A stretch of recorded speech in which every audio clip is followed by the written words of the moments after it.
Jeffrey Dahmer, a name that strikes fear even decades after his horrific crimes were exposed. From 1978 to 1991, he committed some of the most terrifying murders, leaving behind a legacy of terror.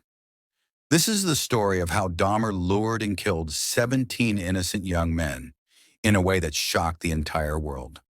Born in May 1960, Jeffrey Dahmer's early life showed little outward signs of what was to come. However, even from a young age, he exhibited an unusual fascination with death and control, dismembering animals in his backyard and collecting bones. His first murder took place when he was just 18, but it wasn't until years later that his killing spree truly began. Dahmer's method of trapping his victims was simple, yet terrifyingly effective. He would frequent bars and clubs, mostly targeting young men from the gay community. He had a certain charm, offering these men money to pose for photographs or join him for drinks in his apartment. For his victims, Dahmer seemed like just another man looking for company, perhaps some easy money. But what they didn't know was that the moment they accepted his offer, they had sealed their fate. Once inside his apartment, Dahmer offered his victims a drink. Unbeknownst to them, the drinks were laced with powerful sedatives, triazolam and temazepam, that would leave them unconscious. The victims, already feeling safe in the environment, drank without suspecting the horror that awaited them. Within minutes, the drugs took effect, rendering the victims defenseless. From this point, there was no escape. Jeffrey Dahmer didn't kill his victims immediately. His obsession wasn't just with murder, it was with complete control.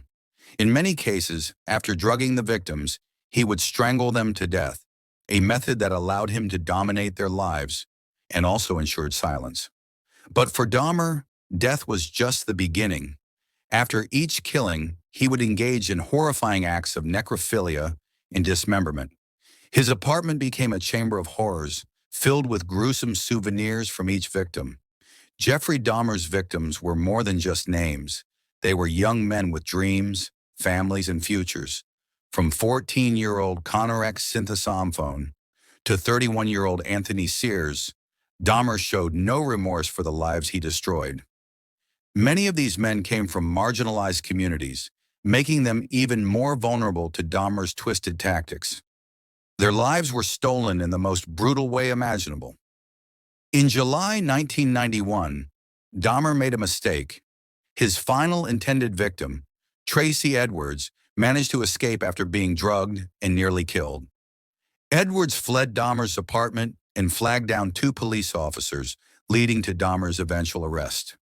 When police entered Dahmer's apartment, they discovered the full extent of his monstrous acts: human remains, photographs, and chilling trophies that exposed Dahmer's true nature.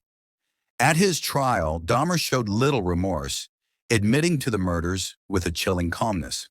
The world watched in horror as the details of his killings came to light. Dahmer was sentenced to 15 life terms, ensuring that he would spend the rest of his life behind bars. In 1994, while serving his sentence in a maximum security prison, Jeffrey Dahmer met his own end. He was beaten to death by a fellow inmate, bringing an end to his terrifying existence. But even in death, the legacy of his crimes continues to haunt the world. Jeffrey Dahmer's crimes serve as a horrifying reminder of the darkness that can exist within humanity. His actions were beyond comprehension, a reflection of the worst aspects of human nature. But as we remember his victims, we also remind ourselves of the importance of vigilance, empathy, and justice. The story of Jeffrey Dahmer may have ended, but the scars he left behind will remain forever. Thanks for watching. Subscribe our channel True Crime Tales for more true crime documentaries video.